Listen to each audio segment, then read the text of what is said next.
Filem F1 The Movie padu gila guys. Bila korang tengok filem ni dekat wayang tu, dekat IMAX, aku tengok masa tu dekat room, dia feel dia tu macam korang duduk kat pit F1 tu. Dia macam korang pegang steering dan korang nampak sekeliling macam korang bawa F1 tu sendiri tau. Dengan bunyi sound dia pula macam ni tau. Padu gila guys. Serius, aku memang kagum gila bila tengok filem F1 ni dekat wayang tau. Dan korang kena tengok dekat IMAX tau. Okay, filem F1 The Movie ni dia berkisah tentang seorang lelaki, itu Sonny Hayes, lakonan Brad Pitt. Dia ni dah bersara lama dulu sebabkan satu kemalangan yang berlaku.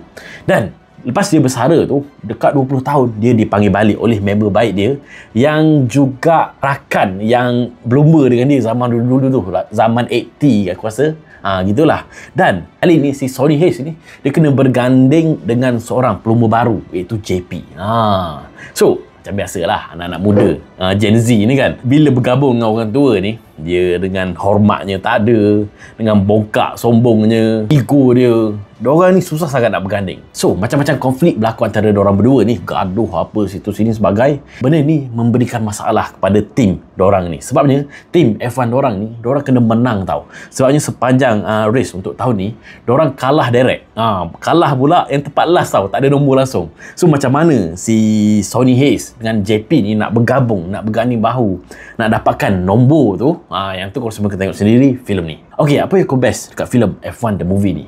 First kali, of course lah, visual dan camera shot dia memang macam gini, perfect. Cantik gila tau.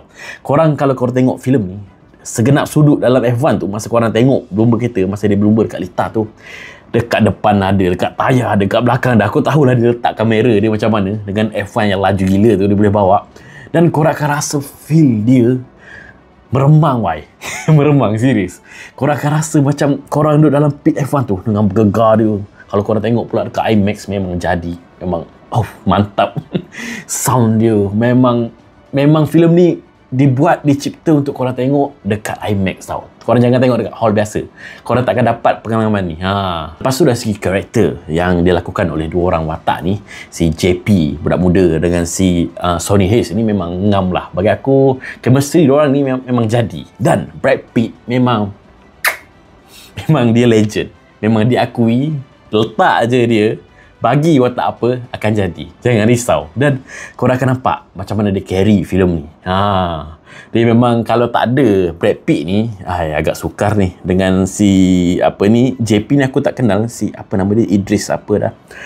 Tapi bila Brad Pitt ni muncul, dia macam wow. Lepas tu dari segi story pula, dia mungkin lah boleh dikatakan dia macam typical story yang macam kita pernah tengok lah filem-filem sebelum ni. Bila bergabung orang tua dengan orang baru ni, dia bergaduh apa semua, nak berbaik, nak bagi warm, nak bagi ngam balik chemistry tu, macam-macam benda berlaku lah kan. So dia macam typical macam story sebelum ni kalau korang tengok filem-filem lain. Dan satu lagi, lepas aku tengok filem F1 ni, baru aku tahu untuk berlumba kereta F1 ni, dia bukan speed semata-mata, bukan korang kena laju semata-mata.